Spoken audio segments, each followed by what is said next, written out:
Congratulations. It's exciting to be here. The last trials I was here, our games felt like they were a really long time away, and now they feel like they're coming quickly.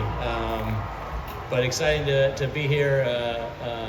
USA Track and Field under Max's leadership has really cemented his place at the top of the heap amongst Olympic sports, certainly in our country. It's thrilling to see it come to life here today, and I know that being able to host their spectacular events in the same stadium for the third time, which is the first time that's ever happened in the Olympics, is going to be spectacular in 2028. So I'm here as a fan of Team USA. I'm here to learn a lot from USA Track and Field and how to make sure we have the best track meet in the world in 2028 and do whatever we can to support the movement. So it's good to be here. So we're glad to be here. I want to welcome Casey and the team. It's a great collaboration between our organizations. We are incredibly excited about having the games in Los Angeles, just the innovative thinking that they have. We're just pretty integrated with the staff, and being here and the performance of the athletes right now and the excitement of the fans just gets us even more excited for LA 2028. So welcome, Casey, and we're glad to have you here. Thanks. Great. David? Yes, David Woods with Indy Star and DieStat. For both of you, do you anticipate the track and field trials to be in Los Angeles in 2028? Will the track be done in time? And is there any possibility of having the track done you could even hold a 2027 Nationals there? Well, this man's in charge of where the trials are. I would think it adds a level of complexity to our planning that I'm not sure is best for the athletes. And you combine that with our preparation.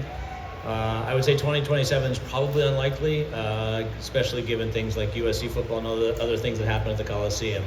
I guess the good thing is we have all our venues in place. The flip side of that is they're used a lot. And so our preparation schedule is going to be a little different than normal. But I'll let you take the location. Yes. So, what we're trying to do is give the athletes the experience that's going to be the closest to what they're going to be when they participate. We'll bid it out like we usually do. We're trying to find a host that is as good and collaborative as we have here in Eugene. There are a lot of logistics attached to it, but we'll work closely with the team in LA to see what we can do. But we certainly will have a presence in the Los Angeles market between now and when the games are hosted. Oh, needs to turn on.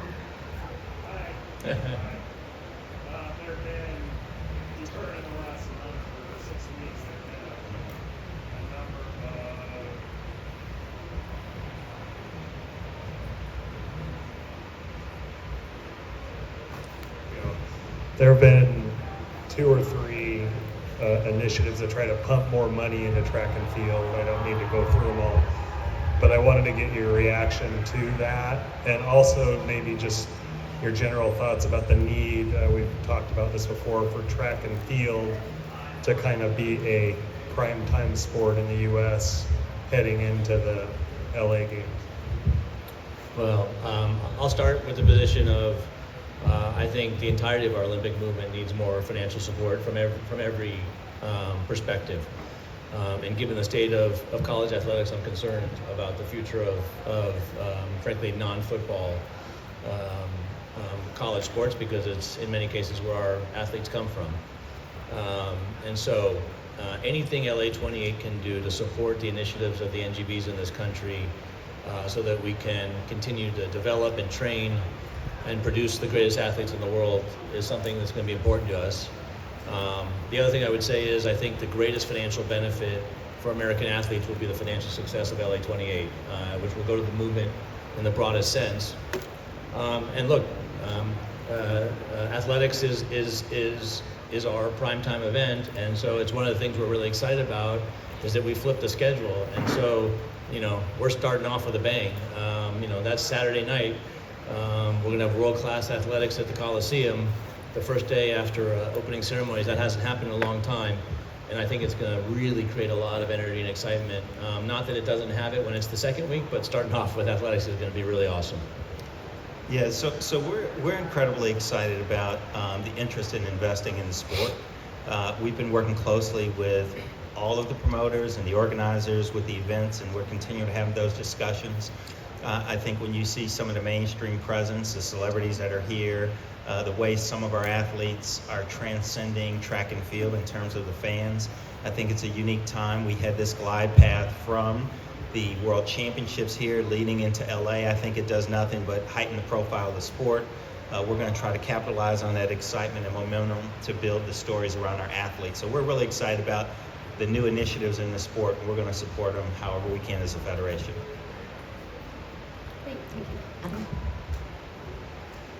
Max, a lot of athletes lately have been pretty open about how they're not super thrilled with so many championships coming back to Eugene over and over, between the cost of getting here and staying here, the fact that it's maybe limiting on how many fans can come from different parts of the country.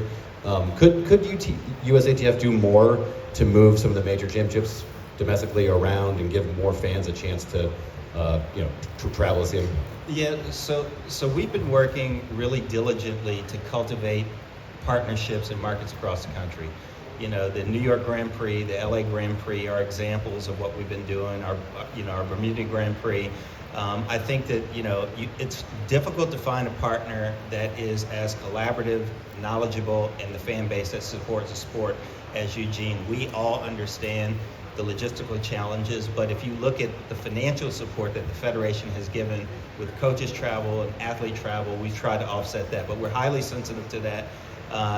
You've seen the tracks, indoor tracks being built, and we're having those ongoing discussions, and I think that it is one of our priorities to make sure that we move the sport around across the country. Max, question about the schedule flip over here to your, about the schedule flip. Obviously, Casey just said one of the reasons why, but was that a tough thing to give up, considering track has always been like the marquee big bang finish? Well, Casey told us to do it, so we just did it. No.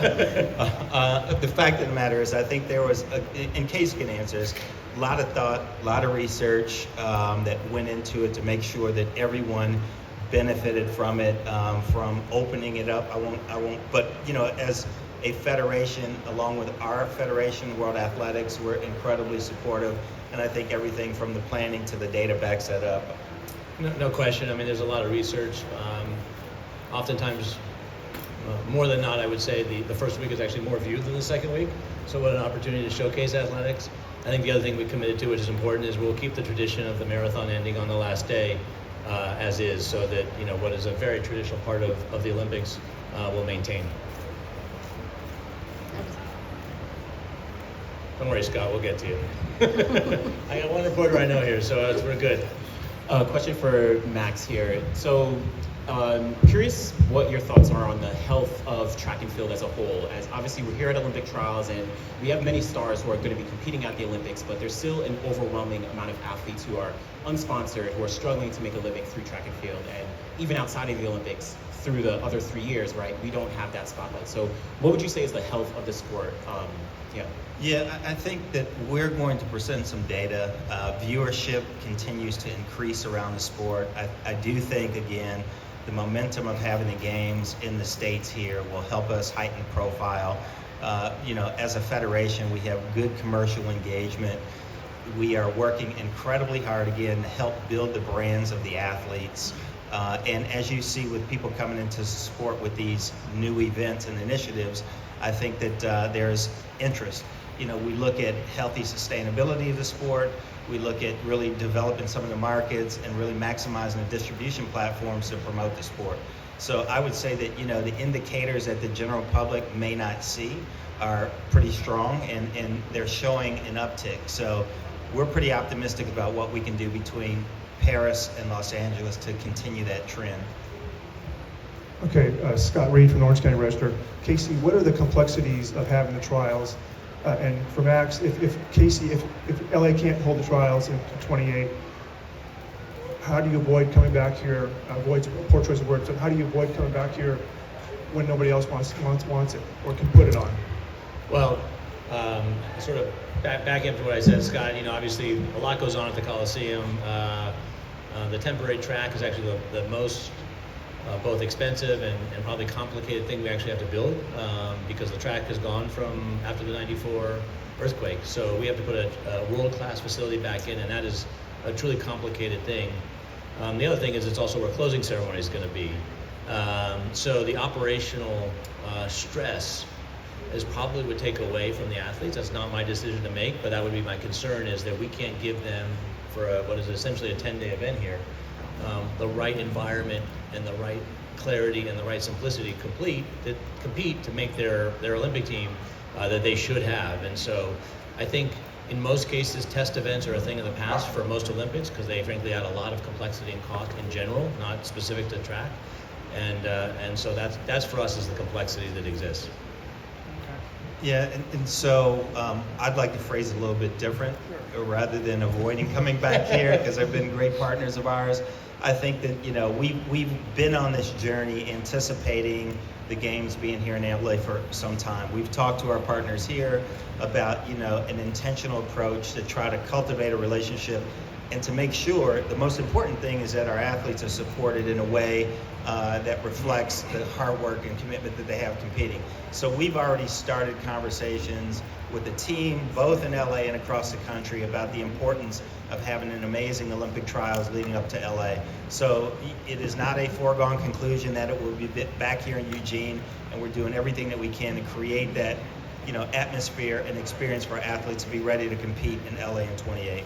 I would just add one thing, Scott. Because the Athletes Village is at UCLA and we'll have no competitive events on campus, Drake Stadium, where they just had a meet, which was spectacular, we'll convert that track to make sure it's really an exact replica of the Coliseum track, so that they will be able to warm up, 100 meters from their housing at a track that's going to replicate their competition venue without having to commute. So it's a powerful opportunity to have. We have about 65% of the Olympic and 80% of Paralympic athletes will prepare for their sports on campus at UCLA. Could you put trials on it at Drake? I can't hear you. Could you put trials on it, Drake? Again, he's in charge of the trials. That gets even more complex with security perimeters and preparation. And by the way, don't forget UCLA is in school until mid-June. I think last weekend was graduation. So we're in a pretty compressed schedule in a lot of ways. But look, I think there's something really powerful about taking this event all over the country, because athletics has huge fan bases everywhere. We have athletes from everywhere, and honestly, I think in a lot of ways it's better to have all these kind of events everywhere. But the world's coming to LA for the Olympics, and track is going to be number one. But the opportunity to take this event to other places is spectacular. Question for Max. USATF, you mentioned those two meets that you guys began in Bermuda and Los Angeles to sort of promote the sport leading up to LA 28. There were some promotional issues, I think, with those meets. Tickets reportedly only went on sale for the LA meet 12 days before it started. There's a lot of uncertainty about which athletes were competing in some of the meets, particularly Bermuda. I'm wondering, how concerned are you about the way those meets were promoted? What can be done to improve that in moving forward? I always appreciate your positive questions, Jonathan, and pointing out all the great things that we do. The fact of the matter is, after each one of those events, we're looking at how we get better. We work with a lot of people who invest a lot of time, a lot of resources in promoting our sport. And when you start anything new, obviously there's nothing to do but get better. So we do have a team of people that are working with the meet promoters, looking at all those things that we can do better. And again, at the end of the day, is to give a competitive opportunity for our athletes and to continue to improve. So we are well aware of the things that need to be worked on, and our team works really diligently with the local folks that are organizing those events to make them better. Larry? Oh, sorry. Yep. Hi, Sarah Lorch-Feller with Runner's World. Just wondering where you are on the Olympic marathon trials. Could we expect those to be in LA? And do you have an Olympic marathon course laid out yet? Like, where are we on all that? Thankfully Max is in charge of where these trials are, so you guys can keep bugging him about that. And we'll work really closely with USATF on the course for the marathon. Obviously the LA Marathon's got a pretty interesting course.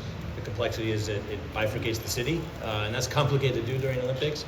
And the power of what has happened since London with the circuits has been really powerful in terms of fan engagement. We don't have a course set today, but that's something we'll get into post-Paris, and is going to happen with deep interaction with USATF to make sure we've got the best course and the best chance for the athletes. And we're really excited about Amy Bagley, who's on our staff, who's paying really close attention, fully integrated into the community, understands what the athletes need, and is a part of our team to kind of make sure, again, that experience is as close to the Olympic experience as possible. Hi, Max. Hi, Casey. Larry Eater with Run Blog Run. Max, I wanted to give you some credit. TV ratings have been up because I give you trouble about a lot of stuff. But here's my question. As NBC and as LA 2028 wants to get that wonderful 14 to 25-year-old, and they like to watch streaming, and they do like to watch things, they don't like to pay for it. How are we going to push more on big-time TV and on free streaming to help build the sport?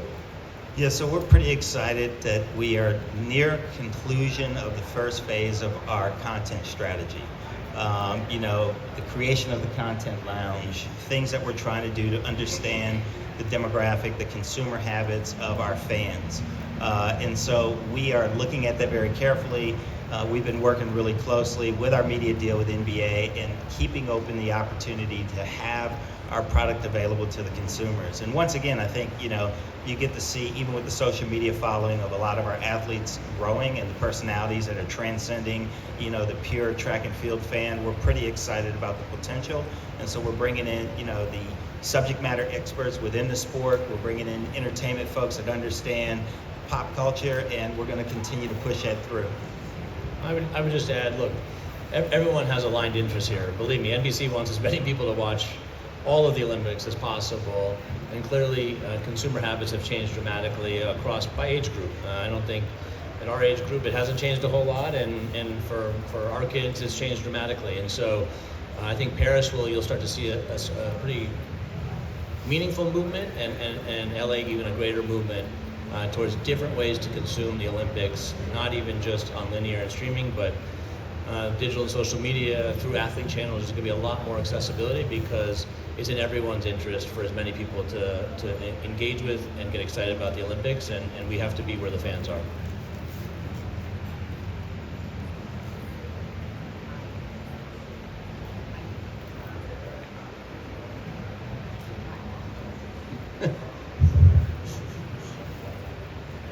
Okay, trying this again. Hi, Sarah Friedman, NBC News Channel. Casey, what's the reaction been since you announced your new venue plan? I think people are really excited. Certainly a lot has changed since 2017, which was the last time we talked about it publicly. Just in LA, you've got a new football stadium, a new basketball stadium, a completely redone home to the Lakers and the Kings, and a lot of other incredible venues. And so incumbent upon us to take advantage of the best that LA has to offer. That's where you see swimming moving to the home of the Chargers and the Rams, bringing gymnastics into the home of the Lakers, but then the opportunity to take advantage of existing facilities in our country, like River City in Oklahoma City, and the softball facility there. Because as everybody knows, when you add events, and as the Olympics develop, cost and complexity grows. And given that we're a private enterprise, my job is to minimize risk and cost and complexity. And so we're trying to take advantage of the best that our country has to offer to present the sports that are part of the Olympic program. And so there's been great excitement. I think some people are really energized by some of the changes. Some people are surprised. But in the end, our job is to have full stadiums in the best possible venues. And I'm really confident that the plan we announced, with some more venues to come, is going to live up to that. Well, thank you all so much. We are a few minutes away from competition starting. So Casey, thank you for coming. And